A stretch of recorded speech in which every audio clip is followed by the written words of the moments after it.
శోధనలో రోధనలో బంధకముల నుండి విడిపించు శక్తి, వ్యాధులలో బాధలలో ఆదరించు దేవుని శక్తి. నువ్వు పరిశుద్ధాత్మకి దగ్గర అయినప్పుడు, ఆత్మ నిన్ను తాకినప్పుడు నువ్వు ఆత్మను ఆనందిస్తావు. ఇది ప్రార్థన శక్తి, ప్రార్థన శక్తి, ఇది ప్రార్థన శక్తి. నిరాశ నిస్పృహలెన్నున్నా అశాంతి ఆపదలైనను, నిరాశ నిస్పృహ. నిజముగా నువ్వు బ్రతుకును మార్చుకుంటే ఈ రోజు ఉండే లెక్క పెట్టుకుంటావు. ఆశీర్వాదాలు వస్తాయి. ఈనాడు విమోచింపబోచున్నాడు యేసు ప్రభువు, ఈనాడు విమోచింపబోచున్నాడు. ఆకాశమందున్న మన దేవుడు మన ప్రార్థన ఆలకించును. ఆకాశమందున్న మన దేవుడు మన ప్రార్థన ఆలకించును.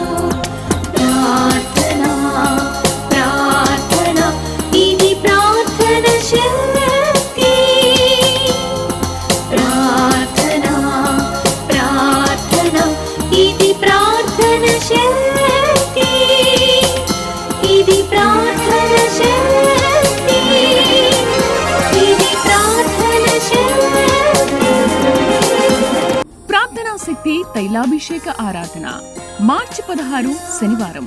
సమయం ఉదయం 7 గంటల నుండి. స్థలం మెట్టు చిన్నమల్లారెడ్డి గారి పొలంలో, మిర్చియాడ్ దగ్గర, నల్లపాడు రోడ్, గుంటూరు. మాచర్ల పరిసర ప్రాంత ప్రజలకు శుభవార్త. ప్రార్థనా శక్తి తైలాభిషేక ఆరాధన మార్చి 19 మంగళవారం. సమయం ఉదయం 7 గంటల నుండి. స్థలం వ్యవసాయ market committee, Guntur road, Macherla. ప్రార్థనా శక్తి తైలాభిషేక ఆరాధన మార్చి 20 బుధవారం ఒంగోలు. సమయం ఉదయం 10 గంటల నుండి. స్థలం A1 convention hall, old Guntur road, Ongole.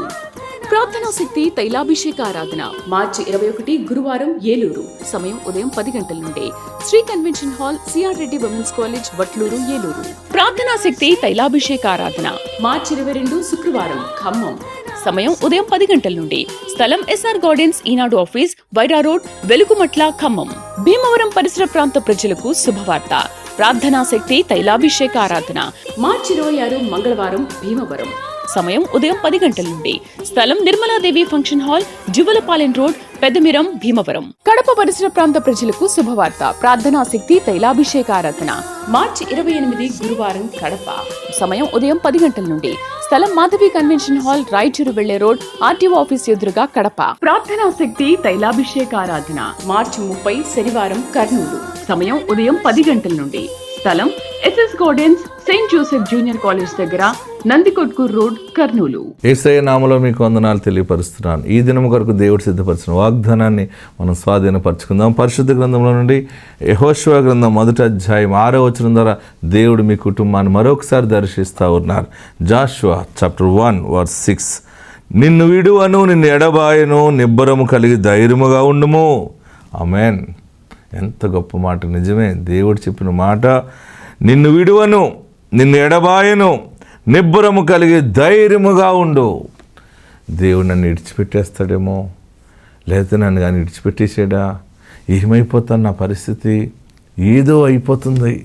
చివరికి నేను చేసిన భక్తి కానీ, నా మనస్సు, నా యథార్థత, నా ప్రార్థన ఏదో అయిపోయిందా, ఏమీ నాకు రిజల్ట్ కనబడట్లేదని అనుకుంటున్నావా? దేవుడి దినం నీతో సూటిగా మాట్లాడుతూ ఉన్నాడు. నిబ్బరము కలిగి ధైర్యంగా ఉండు. ఏదైనా ఆయన నా చెయ్యి విడిచిపెట్టలేదని నువ్వు ధైర్యంగా ఉండు. నీవు దాటలేదు, నా వల్ల కాదు ఈ నది దాటటం, ఈ కొండ దాటడం నా వల్ల కాదని అనుకున్నావు కదా. నిన్ను కొండలను కలగజేసిన మహాదేవుడే తన చేయి నిన్ను పట్టుకుని, తన చేతితో నిన్ను పట్టుకుని నువ్వు దాటలేని తీరాన్ని ఆయన దాటిస్తూ ఉన్నాడు. అందుకనే భయపడకు. ఇంత పెద్ద గొడవ, ఇంత పెద్ద సమస్య, ఈ పెద్ద సమస్య శోధన నుండి నా వల్ల కాదు కదా, నేను దాటలేను అని అనుకుంటున్నావు కదా. నిన్ను దేవుడు సంపూర్ణముగా కృపను వెల్లడిపరిచి నిన్ను ఈజీగా సులువుగా బయటికి తీసుకొస్తున్నాడు. నీతోనే దేవుడు మాట్లాడుతున్నాడు. నేను ఇంత గొడవలో ఉండిపోయినే, ఇంత శోధనలో ఇరుక్కుపోయానని అనుకుంటున్నావు కదా, దేవుడు నీకు తోడున్నాడు, నిన్ను విడువనని చెప్పి సెలవిస్తున్నాడు. అయ్యో నేను ఎవరిని నమ్మానో వారు నాకు దూరం అయిపోయారు కదా, నాకు ఎలాగా అని అనుకుంటున్నామేమో. తల్లి దూరమైందని ఏడుస్తున్నావేమో, తండ్రి దూరం అయిపోయింది ఏడుస్తున్నావేమో, లేకపోతే స్నేహితుడు, ప్రియురాలు దూరం అయిపోయింది, నేను ఎవరిని యథార్థంగా ఉన్నాడని నేను నమ్మానో, ఏ మనుషుడు నా మనిషిని నేను నమ్మానో ఆ మనుషులందరూ నాకు దూరం అయిపోయారు, నేను అనాథిని అయిపోయాను, ఈరోజు ఒంటరిని అయిపోయాను అని ఏడుస్తున్నావా, బాధపడుతున్నావా? దేవుడి రోజు నీతో మాట్లాడుతూ ఉన్నాడు. గొప్ప మాట ఏంటంటే, నేను నిన్ను విడువను ఎడబాయను, నిబ్బరము కలిగి ఉండని దేవుడు మాట్లాడుతున్నాడు. ఇంకెందుకు నీకు భయం, ఇంకెందుకు నీకంత తొందర? పరిశుద్ధాత్ముడు నిన్ను ఆవరించాడు, నీ చుట్టూ కంచె వేశాడు. నీవు ఉన్నతమైన ఆశీర్వాదకరమైన సింహాసనమే కూర్చునే సమయం ఆసన్నమైంది. ఆయన నిన్ను తలగా నియమించాడు. ఆత్మ నీకు తోడుండును గాక. God bless you.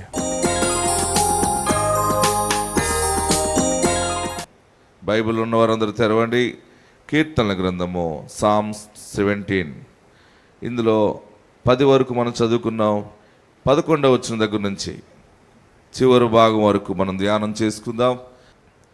మా అడుగు జాడలను గుర్తుపట్టి వారిప్పుడు మమ్మను చుట్టుకొని ఉన్నారు. మమ్మను నేలను కూల్చుటకు గురి చూచుచున్నారు. వారు చీల్చుటకు ఆతురపడు సింహం వలె చాటైన స్థలములలో పొంచు కొదమ సింహం వలె ఉన్నారు. యెహోవా లెమ్ము, వానిని ఎదుర్కొని వానిని పడగొట్టుము. దుష్టుని చేతిలో నుండి నీ ఖడ్గము చేత నన్ను రక్షింపుము. లోకుల చేతిలో నుండి ఈ జీవిత కాలములోనే తమ పాలు పొందిన ఈ లోకుల చేతిలో నుండి నీ హస్తబలము చేత నన్ను రక్షింపుము. నీవు నీ దానములతో వారి కడుపు నింపుచున్నావు. వారు కుమారులు కలిగి తృప్తి నొందుదురు. తమ ఆస్తిని తమ పిల్లలకు విడిచిపెట్టుదురు. నేనైతే నీతి గలవాడనై నీ ముఖ దర్శనము చేసేదను.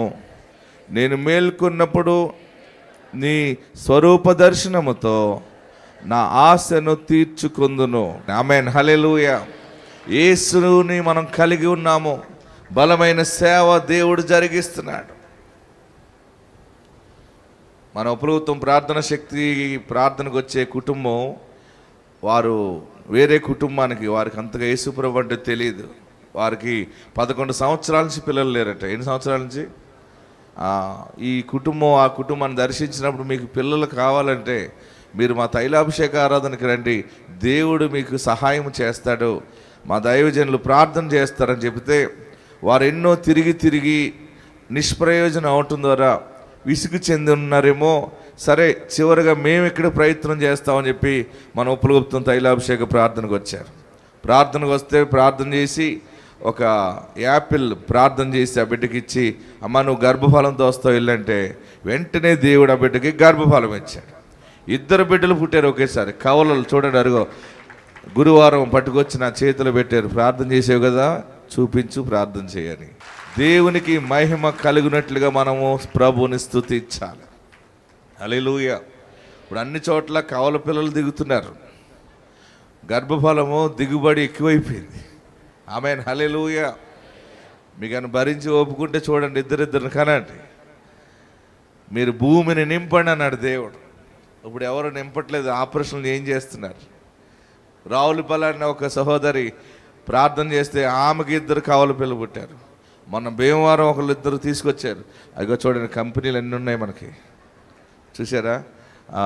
అందరూ రెండేసి ఇలా చెప్పుకుంటున్నామంటే ఇది ఏమైనా మామూలు విషయం? ఇది ఒక మానవుని నోటి నుండి వచ్చిన ప్రార్థన దైవం గౌరవించి మనకి మరలా బిడ్డలను కిందకి పంపించి నేను నిజమైన దేవుడిని అనిపిస్తూ ఈ సేవ నిజమైందని చెప్పడం అంటే మామూలు విషయం కాదు. ఇది దేవుడు ఈ పరిచర్యని ఆవరించి ఉన్నాడు. ఆమేన్. పరిచర్యలో ఉన్న ప్రతి ఒక్కరు కూడా మీరు మామూలుగా వచ్చిన వాళ్ళు కారు. దేవుని ఆకర్షణ ఉన్నవారే ఈ ప్రార్థనా శక్తిలో అడుగు పెట్టగలుగుతూ ఉన్నారు. హల్లెలూయా, హల్లెలూయా. జీవముల దేవుని సన్నిధానంలో వాక్యాన్ని మనం ధ్యానం చేసుకునే ముందు ఆ కీర్తన గ్రంథాన్ని ధ్యానం చేసుకుందాం.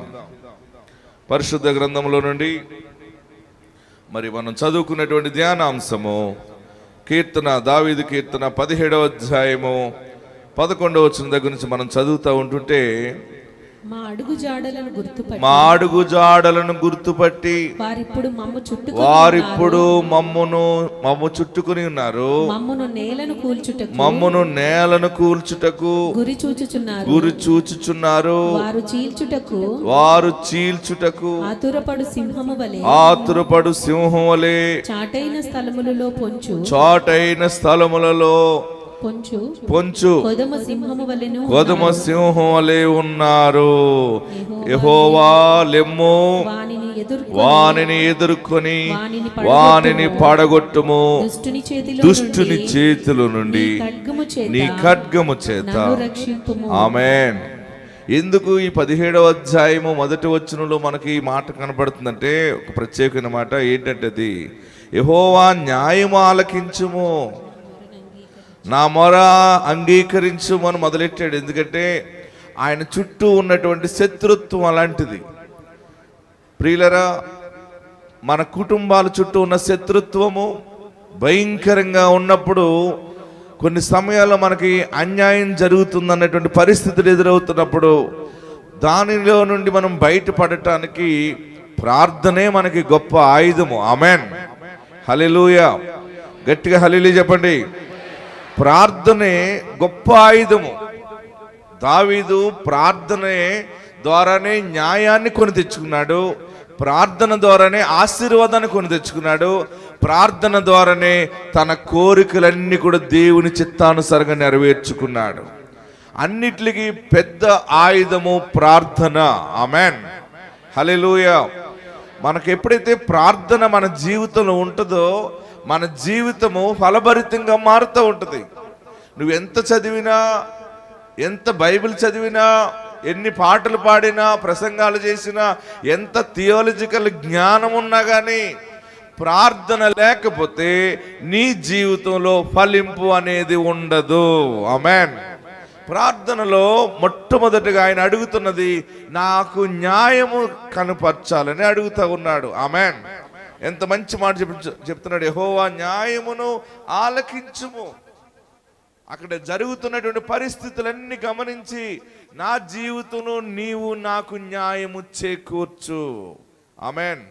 లూకా సువార్తలోకి రండి ఒకసారి. ప్రార్థన చాలా అవసరమైనది క్రైస్తవునికి. లూకా సువార్త 11వ అధ్యాయం 2వ వచనం ఒకరు చదవండి. అలాగే 18వ అధ్యాయం ఒకరు చదవండి. మన ప్రార్థన చేస్తేనే గాని దేవుడు తన పని కొరకు మనల్ని వాడుకోడు.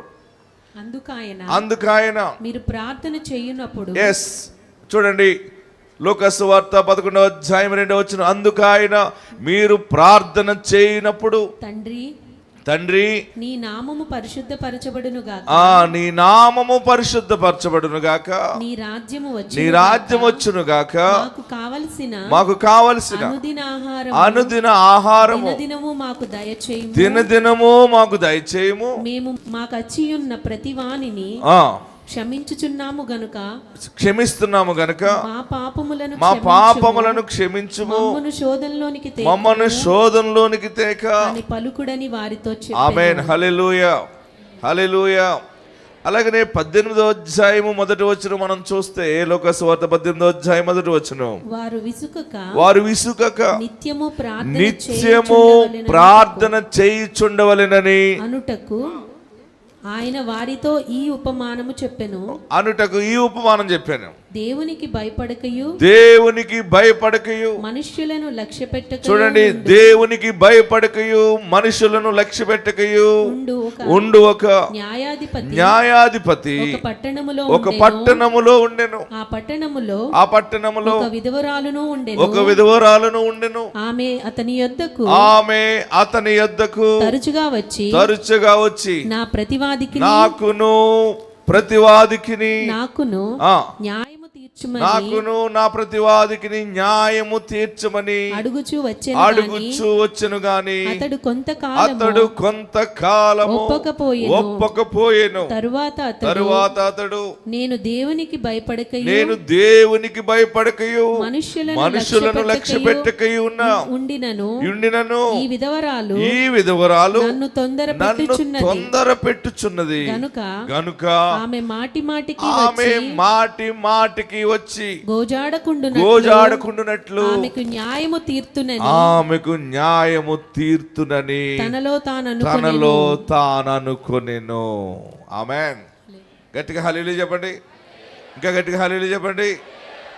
ప్రియులరా, ప్రార్థన చేసేయండి. ప్రార్థన లేకపోతే మీ కార్యాలు జరగవు అని చెబుతూ దేవుడు శరీరధారిగా ఉన్నప్పుడు యేసు ప్రభువు వారు చెప్తున్న మాట ఏంటంటే, ప్రార్థన చాలా అవసరం అని చెప్పి ఒక పేరబుల్, ఒక ఉపమానము దేవుడు చెప్తున్నాడు.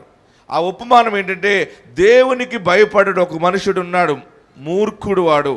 మనుషులు రికమెండేషన్ చేసినా పట్టించుకోడు, ఎవరు మాట వాడికి లెక్కలేదు. అంత భయంకరమైన దుర్మార్గుడు ఒకడు పరిపాలన చేస్తూ ఉన్నాడు. వాడు దేవునికి భయపడకయు మనుషులను లక్ష్య పెట్టకయు ఉండు ఒక న్యాయాధిపతి ఒకడు ఉన్నాడు.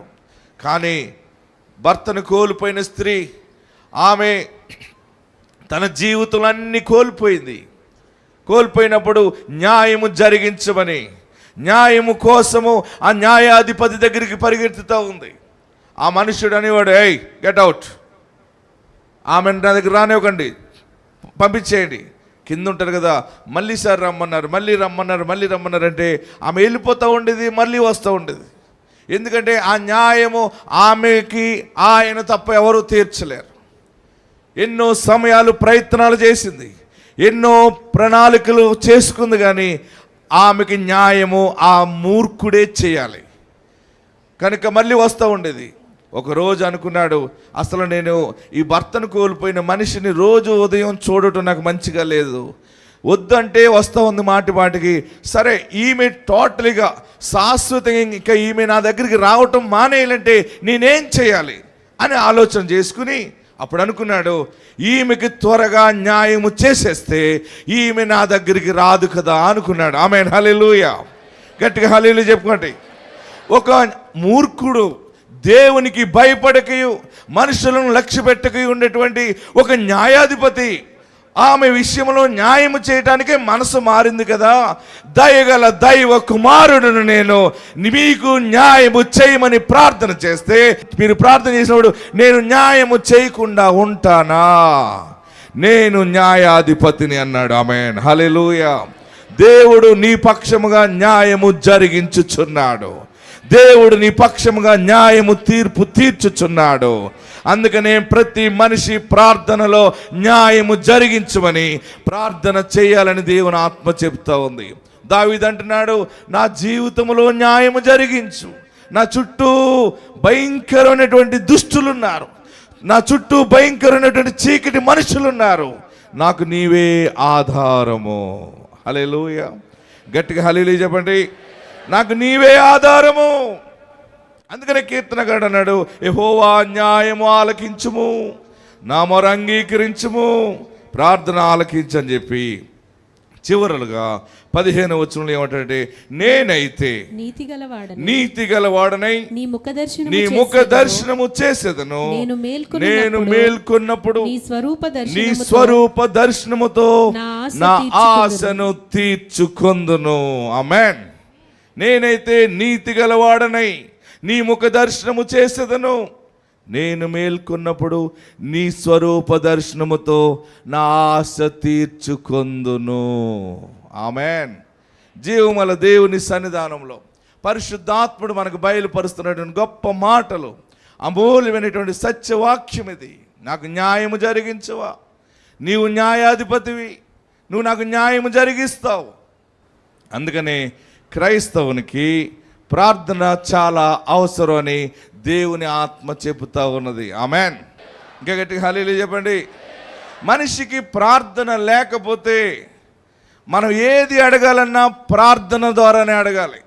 ప్రార్థనలో మనము విలువ లేని మాటలు మాట్లాడుతూ ఉంటుంటాం. ప్రభువా, మా ఇంటి పక్క ఆమెకి మంచి సారీ కొనుక్కుంది, ప్రభు నా మనసు తట్టుకోలేకపోతూ ఉంది, నాకు ఇంకా మంచి సారీ ఇచ్చి నా మనసును కుదురుపరచు బాబు అని ప్రార్థన చేస్తాం. కొన్ని సమయాలు మా ఇంటి ముందు వారికి మంచి పెండ్లి సంబంధం వచ్చింది, మాకు మంచి పెండ్లి సంబంధం రాలేదు, నా మనసు బాగుగా లేదు. ఇలాంటి ప్రార్థనలు కాదు. దేవా, నీవు న్యాయము జరిగించే దేవుడవు. ఆమెన్. ఎవరు న్యాయం జరిగించేవారు? గట్టిగా చెప్పండి. దేవుడు న్యాయము జరిగిస్తాడు. ఆయన మంచి న్యాయాధిపతి. అందుకని కీర్తనకారుడు అన్నాడు, నా ప్రార్థనలో న్యాయము జరిగించమని ప్రార్థిస్తున్నాను, నీ సన్నిధి నుండి నాకు న్యాయము జరిగించు. ప్రార్థన మానవ జీవితానికి చాలా అవసరము.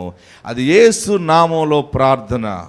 ఆ ప్రార్థనలో అంశం ఏంటంటే, నాకు నీ న్యాయము జరిగించు, నా ఇంటికి నువ్వు న్యాయాధిపతిగా ఉండు, నా ఇంటికి యజమానిగా ఉండు, నీవే నాకు సహాయము దయచేయని దావీదు చేసిన ప్రార్థన ఈ దినం మనం ధ్యానం చేసుకుందాం. ఇంతటితో ఈ ధ్యానాంశాన్ని మనం ముగించుకుందాం. దేవుడు మిమ్మల్ని దీవించును గాక. ఈ వారము దేవుడు మనకిచ్చిన వాక్యము, ఆ స్త్రీ దోషమూర్తి కొలతూములో కూర్చున్నది, దానితో సాంగత్యము చేయొద్దు. దానితో సాంగత్యము చేస్తే నీవు దేవుని రాజ్యము చేరలేవు. దుర్వ్యాపారము, మోసము, అన్యాయానికి దూరంగా ఉంటానని తీర్మానం తీసుకో. కొన్ని శ్రమలు ఉన్నా కానీ నీ కుటుంబాన్ని దేవుడు తలగా రాజ కుటుంబముగా బ్లెస్ చేస్తాడు. ఆయన మనల్ని బ్లెస్ చేస్తాడు. అది ఎప్పటికీ జీవధారలకు వస్తానే ఉంటుంది. వద్దు బాబోయ్ అన్నా సరే, నీ పిల్లల పిల్లల పిల్లల 1000 తరాలు దేవుడు కరుణిస్తాడు. ఆ బ్లెస్సింగ్స్ వస్తాయి. 2 చేతులు ఆకాశం వైపు చాపి, యేసయ్యా, నీ కొరకు నమ్మకంగా ఉంటాను. నేను పరలోక రాజ్యం చేరాలని ఆశ ఉంది. భూలోకములో నీతిని కాపాడుకోవాలని ఆశ ఉంది. నాకు ధనము కోసం నేను పరిగెత్తను, బంగారం కోసం పరిగెత్తను. అన్నీ నీ దగ్గర ఉన్నాయి కదా. నీవు నాకు కావాలి, నీ సన్నిధి నాకు కావాలి. నువ్వు ఉంటే చాలు, నాకు మోసం వద్దు. అది తక్కువైనా నా కష్టార్జితం జీవదాయకం అవుతుంది. నేను ఎవరిని మోసం చేయను. నా మనసు చెడిపోయి ఉందేమో, నేను మార్చుకుంటాను. నాకు నువ్వు కావాలి, నీ సన్నిధి కావాలి, నీ దివ్య సన్నిధి కావాలి. సత్యముగానే బ్రతుకుతాను బాబు, నీ కొరకు జీవిస్తాను బాబు. దుర్వ్యాపారం చేయను, దుర్బోధ చేయను, దుర్మార్గపు మనుషులతో కలిసి జీవించను. నీ కొరకు జీవిస్తానయ్యా. ఆత్మ కొరకు తీవ్రత కలిగి ఉంటాను బాబు. పరిశుద్ధాత్ముడా, నీ సన్నిధి నాకు దయచేయి. నేను మార్పు చెందుతున్నానంటే ప్రార్థన చేయి. దేవుడు ఒక ప్రత్యేకంగా నిన్ను ఆయన ప్లస్ చేయబోతా ఉన్నాడు. నాకు ఈ లోకము నీకంటే ఎక్కువ కాదు, నాకు అన్నింటికంటే ఎక్కువ నీవే. నీవే నా జీవము, నీవే నా స్వస్వము, నా సర్వస్వము నీవే. నమస్కరించండి. అందరూ నమస్కరించి తలలు పైకెత్తి, నేను దోషమూర్తితో సహవాసము చేయను. కొలతూములో కూర్చున్న స్త్రీతో నేను మాట్లాడను. దుష్టుల ఆలోచన చెప్పినాడు, ఒక పాపుల మార్గము నిలువక అపహాస్కులు కూర్చున్న చోట కూర్చుండక. నేను నీ ధర్మశాస్త్రములో నేను నడుచుకుంటానన్నాడు. అందరూ తలల పైకెత్తి కళ్ళు మూసుకుని ఇంతకాలం మోసపు ఆలోచనలు ఉన్నాయి. ఎస్, ఒప్పుకుంటాను బాబు. ఇక మోసం చేయను, మోసం చేసే వారితో కలిసి జీవించను. నా వ్యాపారంలో నా కష్టార్జితము నువ్వు ఎంత దాచిస్తే అంతే నేను తీసుకుంటాను. దానికి మించి దొంగ వ్యాపారం చేయను, దొంగలతో సహవాసం చేయను, దొంగలకి సలహాలు ఇవ్వను, వారితో పాపములో పాలు పంపులు నేను పెట్టుకోను. మన చుట్టూ ఒక అగ్ని రగులుకోవటం నేను చూస్తా ఉన్నాను. అగ్ని అద్భుతంగా రగులుకుంటూ ఉంది.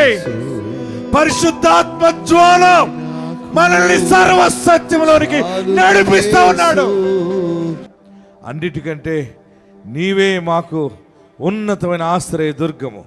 నీ సన్నిధి బిడ్డలకి దయచేయండి. యేసు నామమున అడుగుచున్నాము తండ్రి, ఆమేన్.